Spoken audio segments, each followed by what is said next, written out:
já conhece o Evangelho. Mas o Evangelho nunca endoja ninguém.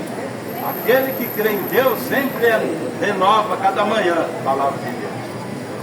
E a Bíblia diz que Deus faz a chuva cair sobre os justos e os injustos. Às vezes uma pessoa que é justa recebe a mesma bênção que a injusta recebe. Mas é Deus que faz essas coisas por nós. Se você tem uma lavoura de trigo, tiver um pé de joio no meio daquele trigo, a hora que a chuva cair sobre aquele trigo, ela cairá sobre o joio também e ele será beneficiado.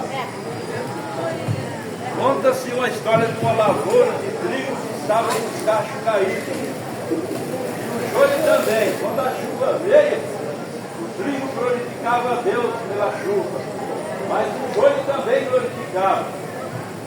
Então nós vemos nas igrejas hoje em dia, todo mundo se considera filho de Deus, mas a palavra de Deus diz que tem o trigo e tem o joio. Como é que o trigo se identifica como filho de Deus? Obedecendo a palavra de Deus. O joio rejeita a palavra de Deus.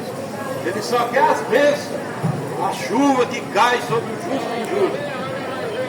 Só que no dia do juízo, a palavra de Deus diz que eles vão falar: Senhor, em teu nome expulsamos demônio, curamos enfermos, falamos em língua, profetizamos. E ele vai dizer: apartai-vos de mim que eu não vos conheço. Por que Deus não conhece?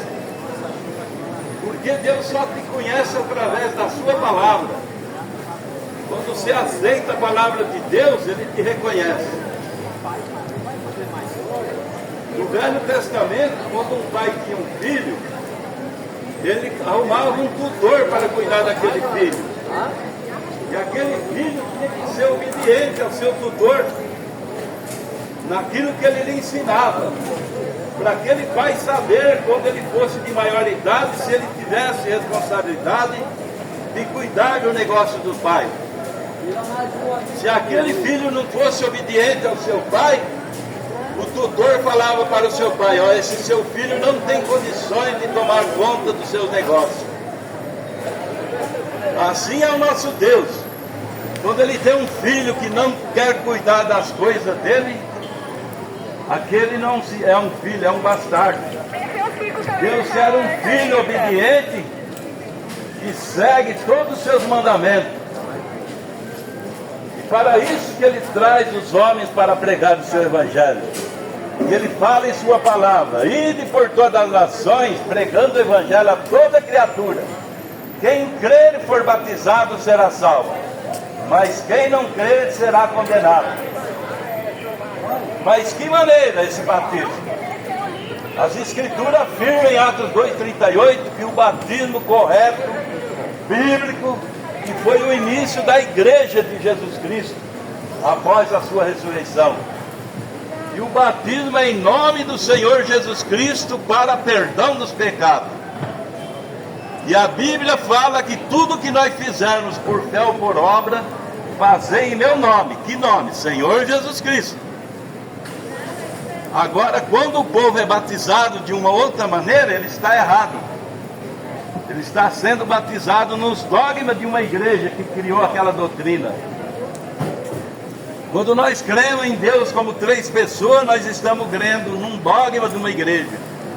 Porque a Bíblia nunca diz que Deus é três. Era Jeová Deus sobre nós, Jesus Cristo na terra, Deus conosco, Espírito Santo, Deus em você. Mas é o mesmo Espírito, porque Maria achou-se ter concebido do Espírito Santo. Então quem é o pai de Jesus? O Espírito Santo. Se Deus é o Espírito Santo, ele que gerou Jesus do ventre de Maria também, ele teria dois pais. Então vocês veem que essa doutrina não encaixa na Bíblia. Essa doutrina são pensamentos de homem, que não encaixa com as Escrituras. É que esse Deus que era Espírito não tinha corpo, ele precisou gerar um corpo para ele morar. E é esse próprio Espírito Santo que veio morar dentro. Então não é dois, é um. Por isso que Jesus falou, eu e o Pai somos um. Ele não falou, eu e o Pai somos dois. Quem vê a mim, vê o Pai. Eu sou a carne, o Pai é o Espírito que está dentro de mim.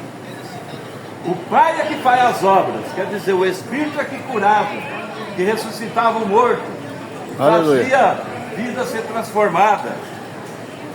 Aquela mulher que era pecadora, que estava lavando os pés de Jesus. Aqueles homens religiosos com as suas tradições, suas doutrinas que não combinavam com a Bíblia mais, os interesses dele era dinheiro. Quando viu ela lavando os pés de Jesus, começou a questionar. Mas Jesus, sendo Deus, sabe todas as coisas, leu o coração dele e sabia o que estava acontecendo com aqueles corações. Ele falou, ela fez a maior parte. Ela está lavando os pés do seu Senhor.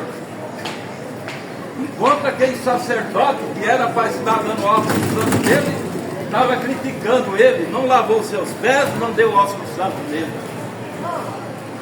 Quando a Bíblia diz que teria que fazer isso, lavar os pés e dar o ósculo santo. E o sacerdote que era para fazer isso estava criticando ao invés de fazer. Enquanto a pecadora estava fazendo. E ele disse, eu não vim para os sãos, mas para os doentes, para os pecadores. Aí você diz, você não é pecador? Somos pecadores, redimidos pelo sangue de Jesus Cristo, porque nós aceitamos essa redenção que ele trouxe para nós. Então quando o homem aceita essa redenção, ele é lavado e redimido. Ele foi lavado e redimido a sua alma. Mas esse corpo aqui só vai ser redimido quando ele vir buscar a sua igreja, que ele será transformado numa viva cor-de-rosa. Por isso nós pecamos todo dia. Mas Jesus morreu pelo meu pecado que eu cometi ontem, pelo que eu cometi hoje e pelo que eu vou cometer amanhã. Só que tem uma coisa de diferença. Eu creio no perdão do meu pecado. E creio nessa verdade que ele fala em sua palavra. Por isso eu aceito essas promessas e ela me limpa de todo o meu pecado. Senão nenhum homem era digno de chegar à mesa da Santa Ceia para tomar a Santa Ceia. Porque não existe homem santo, existe homem santificado pelo sangue de Jesus Cristo, pela presença do Espírito Santo, que é o que nos santifica. Eu encerro por aqui em nome de Jesus Cristo. Que Deus abençoe o coração de cada um. Examine as Escrituras e ela testifica de Deus para vocês. Amém?